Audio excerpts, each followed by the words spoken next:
Shalom saudara yang terkasih. Sebelum kita mendengarkan firman Tuhan, marilah kita berdoa. Bapa sumber kehidupan, kami bersyukur atas hidup yang Tuhan berikan bagi kami hingga pagi ini. Saat ini sebelum kami melangkah untuk melanjutkan aktivitas kami kembali, berkatilah kami yang akan mendengarkan sabda-Mu.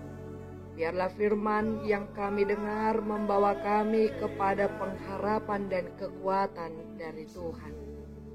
Amin. Bapak, Ibu, saudara-saudari, firman Tuhan yang menyapa kita pada pagi hari ini tertulis di dalam kitab 1 Korintus pasal 1 ayat 18. Demikianlah bunyinya. Sebab pemberitaan tentang salib memang adalah kebodohan bagi mereka yang akan binasa. Tetapi bagi kita yang diselamatkan, pemberitaan itu adalah kekuatan Allah. Demikianlah firman Tuhan. Membiasakan diri untuk percaya terhadap sesuatu yang baik yang tidak kelihatan, seperti suatu kebodohan yang seakan memenjarakan banyak keinginan dalam menjalani hidup kita. Namun sangat disayangkan jika selain kita tidak percaya, kita malah menambahkan dosa-dosa kita dengan menghina dan menghujat, seperti yang dilakukan oleh kaum Yunani dan Yahudi.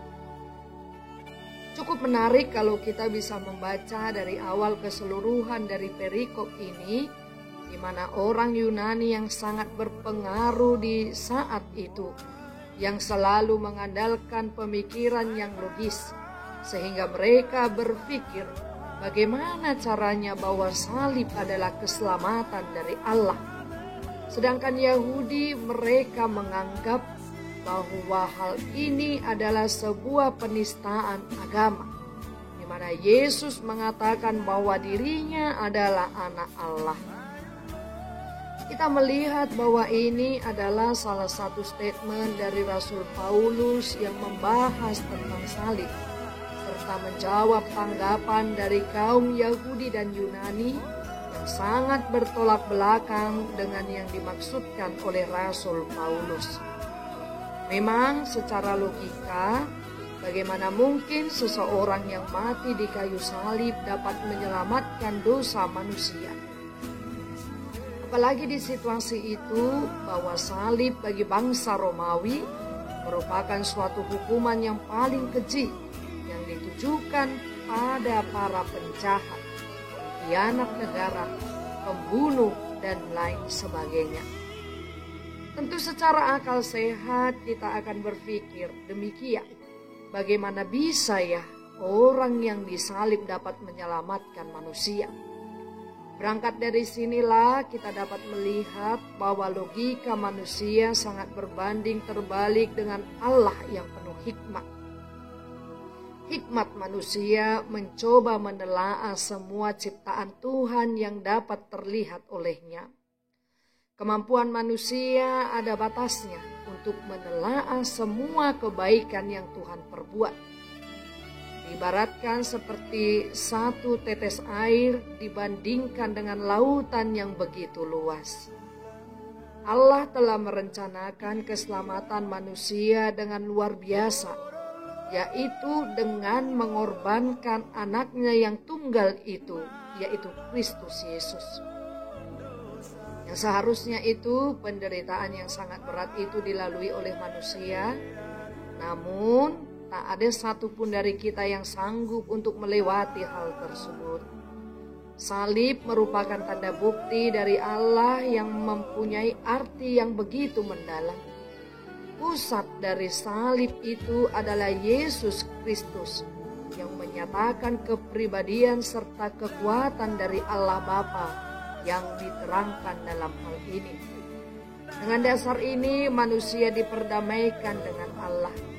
Dia tidak mengenal dosa, namun ia menjadi sengsara bagi kita dan kita memperoleh kebenaran Allah melalui Dia. Oleh karena itu, salib bukanlah berita kebohongan, namun ini adalah berita sukacita bagi kita semuanya. Amin. Marilah kita berdoa. Ya Tuhan Yesus, saat ini kami sudah mendengarkan firman-Mu. Pengorbanan-Mu yang sungguh luar biasa dalam hidup kami. Kau harus menderita dan disalibkan dan mati di kayu salib. Dengan pengorbanan-Mu maka kami menjadi kuat. Kami mendapatkan pengampunan dosa dan kami mendapatkan keselamatan dari Allah. Tuntunlah hidup kami saat ini Tuhan, dan kuatkan kami dalam menghadapi penderitaan virus COVID-19 ini, supaya kami tetap setia dan berharap kepadamu. Dalam Kristus Yesus Tuhan dan Juru Selamat kami yang hidup. Amin.